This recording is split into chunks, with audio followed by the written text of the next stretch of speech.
Stranger Things Season 4 turns everything up to an 11. It's so good. I actually couldn't believe how good it is. It has bigger scope, bigger stakes, bigger VFX, bigger cast. And we're not just talking red shirts. If you're planning on throwing a Stranger Things season 4 party, do it. Although at the same time, because I was watching press screeners, I watched these episodes alone, and watching them in a darkened room and just getting to immerse yourself in it and not have any distractions and just I mean, you're going to want to watch it multiple times, I would think, but just to let it wash over you was also something special as well. So just plan to make a great time of it. Now, season 3 was actually 3 years ago. Can you believe that? 3 freaking years ago. And it is a joy to be plunged back into a longtime favorite only to discover that it's better than it's ever been. It's not just back, but it's the best it's ever been. And it's actually movie-level quality with supersized episodes. This was a great idea. They're so long. And, after Disney starves us with, we're like, can we get 45 minutes maybe? They're so long. You basically get to watch, if you time it right, 4 Stranger Things movies. Get it? 4 Stranger Things 4 movies in a row.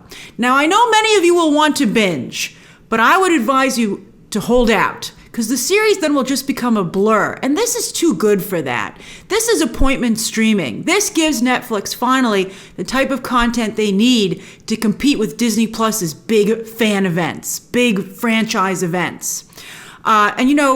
Stranger Things, I think, proves with this season that it is a franchise definitely itself. I know they're planning several spin-offs. I now think it's worthy of that. I think they have 3 spin-offs they're planning, and I think it can do it.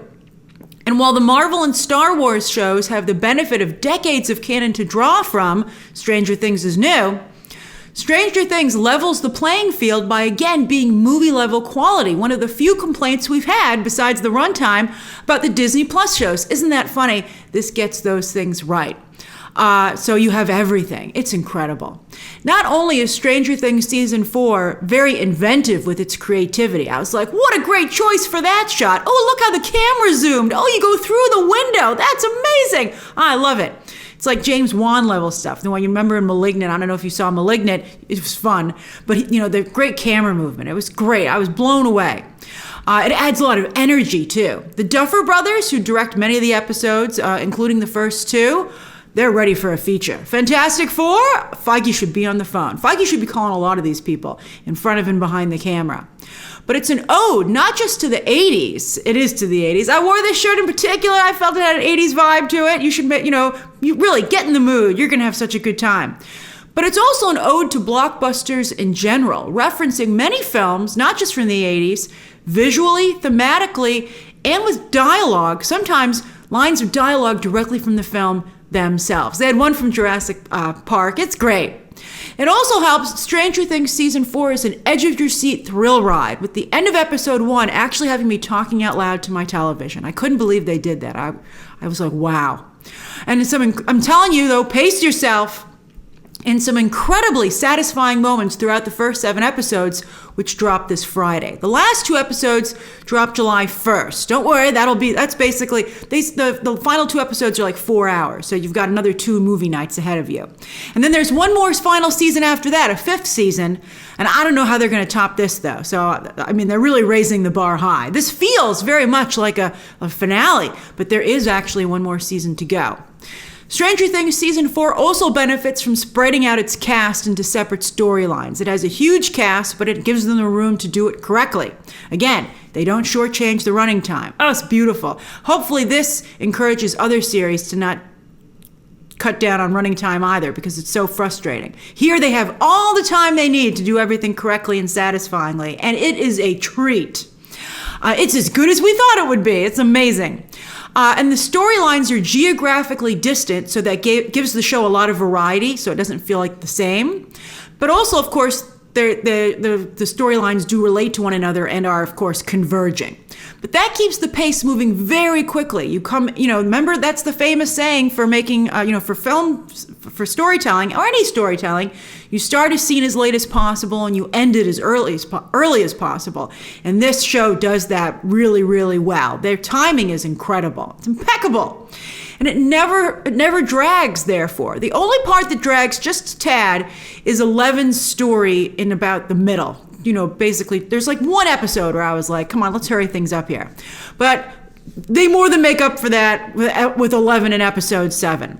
And that, by the way, the finale for this first part features this is spoiler free, but it features such good payoffs that you'll be like, I can't believe I have to wait a month to watch the rest of this. Why break up the season like this, especially with just 2 episodes left there? Besides avoiding churn, obviously, keeping you subscribed to Netflix, maybe they should have released it Arcane style, 2 to 3 episodes at a time. I'm telling you to watch it 2 to 3 episodes at a time. Mrs. Maisel did this, by the way, with their last season, 2 episodes every Friday. It was very effective. I loved it. I had a Mrs. Maisel movie every Friday. It was great.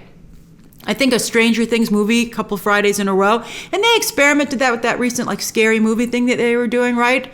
But I don't know. I think that I don't know. Let's see how this works. They're blowing so much content at once. It's incredible. But I suspect the reason we have to wait for these final 2 episodes are the VFX. In fact, we press members did not get episodes 1 through 7 all at once. But instead, they trickled them out to us piecemeal because the VFX weren't completed. So as soon as they felt the VFX were ready for us to see, we'd get an email in our inbox saying, you've got the next 1 or 2 episodes. And Netflix said some of the VFX still weren't done. And I was like, they look great. How could they get any better? Only the end of episode 7, I was like, I can see a little room for improvement. And I'm sure by the time you see it, it'll look perfect. Because all the other VFX are amazing. And that's partially, by the way, this release strategy is why I didn't binge the show. And it was a happy accident that I turned it into 4 movie nights. I thought it was great. I mean, do that, please, if you can avoid spoilers. I hope you can avoid spoilers. I wouldn't want this spoiled for me because it genuinely surprised me throughout. Some of the surprises in episode 7, though, they got me good. Oh, it was great. I honestly, it was one of those moments where you're like, I'll never forget when that reveal happened. Oh, it was great. The VFX here are so good that you often can't believe what you're seeing. Vecna, the main villain, thrillingly realized. I love to watch this character. Netflix recently acquired its own VFX studio, Scanline, which worked on Stranger Things in the past and many top shows and movies. And you can see why they bought them. And with Netflix having their very own VFX house, that could be just the edge they need to compete in the streaming wars after stumbling recently. Disney owns Industrial Light and Magic, but their VFX, especially on streaming, never looked this good. And even some movies don't look that good these days. These VFX are flawless. Stranger Things Season 4 also has a lot of action scenes and does a good job mixing it up here as well, from supernatural elements to a shocking shootout that is so well filmed, it's Spielbergian. Oh, it's so good. This whole season is probably the closest I've ever seen anyone get to Steven Spielberg level directing. Everyone wants to be Nolan these days, but Spielberg's the original blockbuster director. I think the Duffer Brothers, Sean Levy, and Nimrod Antal, who's joining Stranger Things for the first time, directing several episodes here. I've never seen him direct anything as well as this. I'm like, Nimrod, where did you get these skills? He's like, I don't know, but somebody called me to direct your movie, and someone should. They've mastered Spielberg's style. I'm serious about the Fantastic Four recommendation. Now, of course, Stranger Things is full of fan favorite characters, and they're all in fine form here. The only fans who might feel a little shortchanged are Mike, Will, and Jonathan, who are all in the same storyline, but none of them can compete with newcomer Eduardo Franco, who steals pretty much every scene he's in. He's wonderful. No spoilers, Joseph Quinn and Jamie Campbell Bower. I'm not going to tell you who they're playing or what happens with them, but they are exceptional additions, particularly Bower. I think this could be a breakout role for Bower. This Twilight alum, you can see here, has the potential as Robert Pattinson, to be the next Robert Pattinson. He's phenomenal. Millie Bobby Brown is, of course, the anchor of this whole series, and she continues to be very emotionally compelling in a season where she's largely asked to observe, at least so far. The season's not over. I've only seen episodes 1 through 7, the ones you're going to get on Friday. And she still manages to make that interesting. I just think she's wonderful. She does a great job. However, it's also really nice to see fellow actresses Natalia Dyer, Maya Hawke, and particularly Sadie Sink. Boy, does she have a great storyline this season. Get the chance to shine here as well. Edge of my seat! And a lot of times they didn't make you wait until the next episode. Sometimes you're like, you better not end the episode there. And a lot of times they didn't, which I appreciated. Oh, it's so great. The episodes are so long, and it feels long, but in a good way. You're like, oh man, I'm eating good. Finally, the adults get their own fabulous storyline, and it does not disappoint. I really love Brett Gelman's Murray, and of course David Harbour's Hopper, so I really enjoyed this. Winona Ryder is always fun to see, and she looks fabulous here, as always.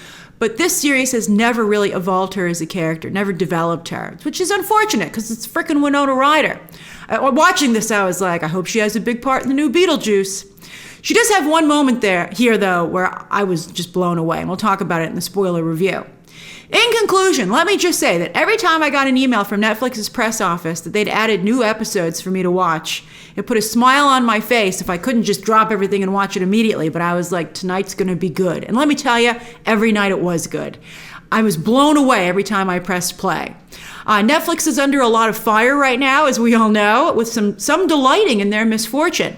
But this new season has come at just the right time to prove that the original streaming service ain't out just yet, and doesn't get any better than this. Stranger Things Season 4 is a shining example of why streaming is so popular and such a threat to the rest of Hollywood, even the biggest stars and brands. It's so good. Again, I highly recommend you watch this over the course of 4 nights, or 3 if you just can't help yourself. But I really don't think you should binge it, because again, the episodes feel so long, you want to be able to digest them. Really. We'll see. I'll be curious to see how you watch it. And if maybe you're like, I should have done what Grace said. All right, anyway, I'll have a spoiler review and other spoiler coverage waiting for you when you finish the season. No matter when you finish it, that content will go up on, the spoiler review will go up the Friday it drops, and then Saturday I'll drop the other 2. It's going to be great. All right, what a great holiday weekend for everybody. All right, and if you're not in the United States, what a great weekend. Share your thoughts down below, subscribe today, and of course, as always, you can check out some more videos right now.